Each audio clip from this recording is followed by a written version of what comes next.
roughly, outside arm wrestling. Outside arm wrestling, the golden rule is you want to be chased, right? You can think about, like, people think about top rolling and, posting and low handing, and they're like, okay, I'm gonna have this up, I'm gonna bend my wrist, I'm not gonna let them see I'm not gonna have my palm seen, I'm gonna pronate. And to me, that's all very confusing and very robotic, Initially, I understand that, that's the way you're going to have to think about it, but as soon as possible, try and just get to where you're thinking, come to me, hold on to me, And to me, it's a much easier way to think about it, You don't have to think about just be like, is he holding on to me? Yes, hold on to me more, hold on to me, Chase me, come to me, These are, basic guiding thoughts of outside arm wrestling. Inside arm wrestling. Okay? Yeah. That's what we're talking about. Yeah. I got my buddy John Mill. He is always harassing me. I got a good friend John, and he's a hook arm wrestler, and he's always making fun of me. He's fairy finger walking, running away. He wants to do this thing, this Braveheart skit. I don't know if you guys see those in the Hook movies we do. He's like, he wants to make this movie like where that scene in Braveheart where the guy's like, would you give up all the rest of your days for this one chance?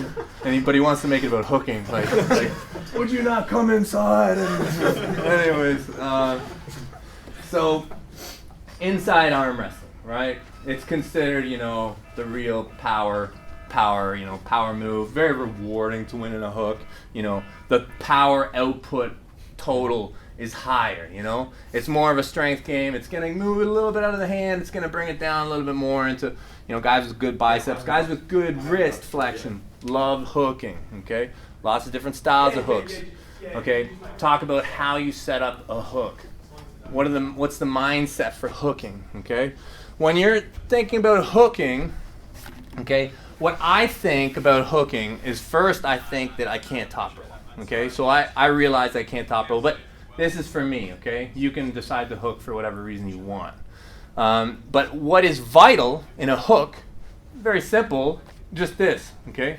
This defines a hook to me, okay? This is really what it's all about, is getting your wrist bent. And if you can get your wrist bent, most guys feel like they're in the match. They have something that they can work off of, okay? Because all of the negative is coming somehow, hopefully, off of the wrist flexion. Okay, so how do you set up your wrist flexion, okay? Let me steal John, okay? And I'm going to talk about this a few different ways, okay? When you high hook, and that's not really what I'm going to cover, okay? When you're outside arm wrestling, so we're working from where we were, okay? If you want to add to your hook piece, you're really looking at the top of your hand, okay? You're looking at your top finger, and you want it on their knuckle, okay? Right here, okay? Good, yeah. That's what I'm looking for all the time, right? And you can tell when you got a good grip. Like, say we just look at this match right now. John's got a better grip than me for a high hook if we both have our pronation set, right? Just because, that's about 2 fingers. That's not even 1, okay? So anytime you're going to think about having a big cup component, get that finger high up, okay? Now, this is for outside. This is for adding cup to your existing top roll.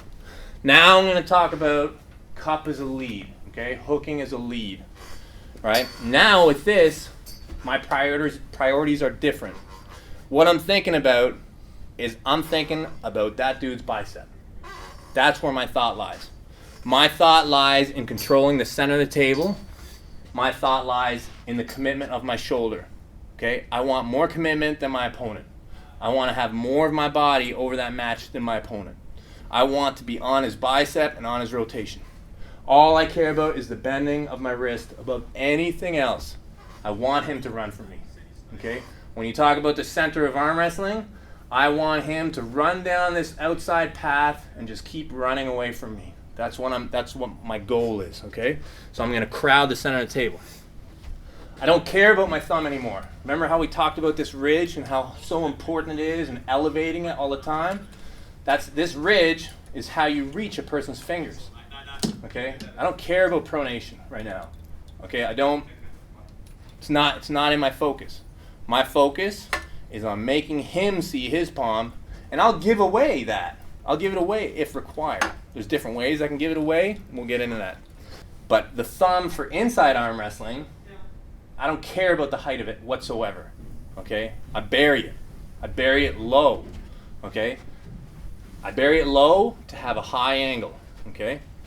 Here we go. So if he's at the table, okay, my thumb is coming low, and look how low it comes, okay? No kidding, that low. This is where I'm going to come in. You see that? I'm going to come here, okay? This is how extreme it can be. It doesn't have to be so extreme, but I'm going to show you this way so you really get it, okay? Why does it come low? First reason is I really want to have my hand high, okay?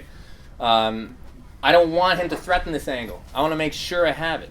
So I'm going to go low so he can't really access it. The next thing that my thumb being low like that is going to do is going to cause problems with the setup for him. He's going to have to make some adjustments because it'll be an illegal grip. And the third thing is it's going to create space, okay? Space here.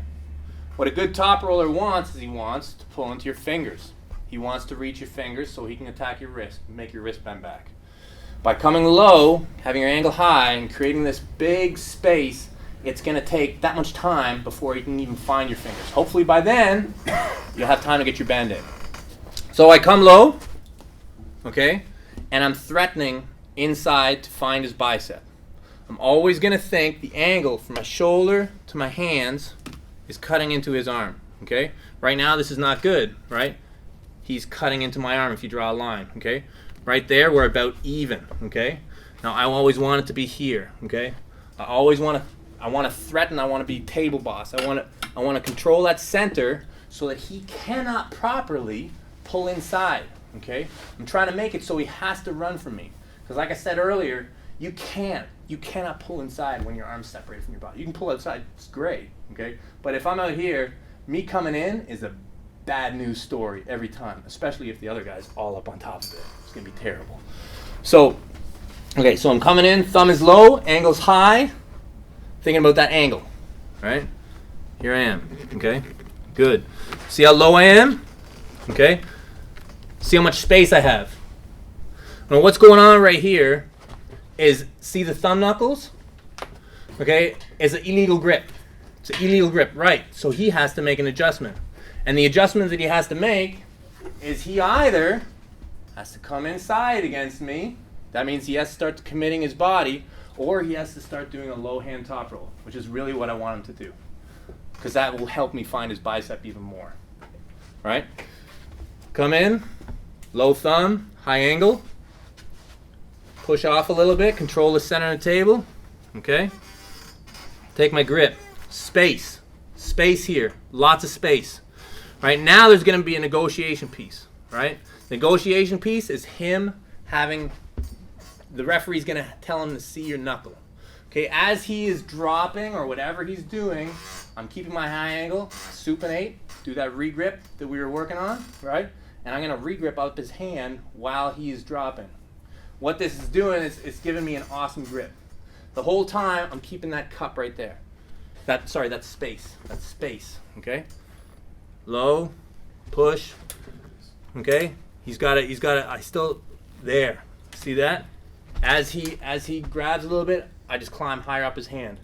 And what ends up happening is he ends up having to do a low move. You are making him run away from you. The lead in this kind of arm wrestling is flexion.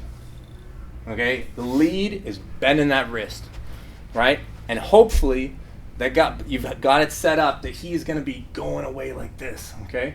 And you are just going to turn him. Once you turn him, everything is great. You bend your wrist, he may start to overtax you. He may start to turn your wrist depending on how strong he is. You have choices. You have to give things up as well, right? Like you're not going to be able, you may just crush him, but if it's a close match, and that's what you're training for, close matches, is he may start to bring you over even in this counter. You can give up angle in many different ways, right? He may make you give up this a little bit so you're not like as on it as you'd like. what you don't want to do is you don't want to end up in a defensive hook, right? Because then he may be overcommitted and getting on your bicep. Okay? You want to keep that commitment. So the way you do it is as he starts to turn you, okay, you'll fall behind with your shoulder and block. Okay? Right? So that is inside commitment arm wrestling. Okay? All right? Because this is better than this. Okay? Right? Because these angles, when you talk about angles of value, okay, it goes from most important to least important. All right? So if you want to give something up, I'd always prefer to give something up in my shoulder and my elbow before I give something up in my wrist. Okay? So by giving something up with my body angle, way better than giving up my pronation. Right?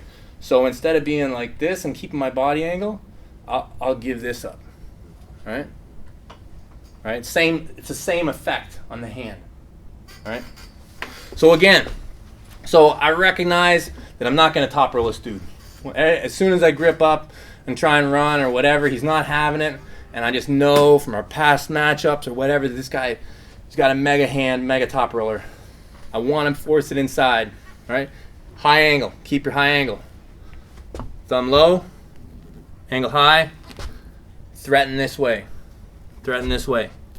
All right? Balanced by adjusting with the flexion and connection. Right? Okay? There we go. On the don't, and you can change your stance as well. Okay? Change your stance to almost, you can do foot propped. Okay? For more drive this way. Or you can just generally just center more this way as opposed to more of an open stance. So as you get behind it, your only thought is hopefully you have him, so he's not really coming this way. Hopefully you have him, and this is the reason why you do this move, is because he's too heavy on his bicep. He's too heavy on back pressure.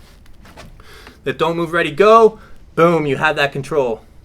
And then from here, you can basically do whatever you want. We'll get into that a little bit later. But that's really, I think, the best way to set up inside style arm wrestling. Okay? You're not going to be leading with any kind of pronation. Leading with flexion. You want to mess around with that for a bit? Yeah.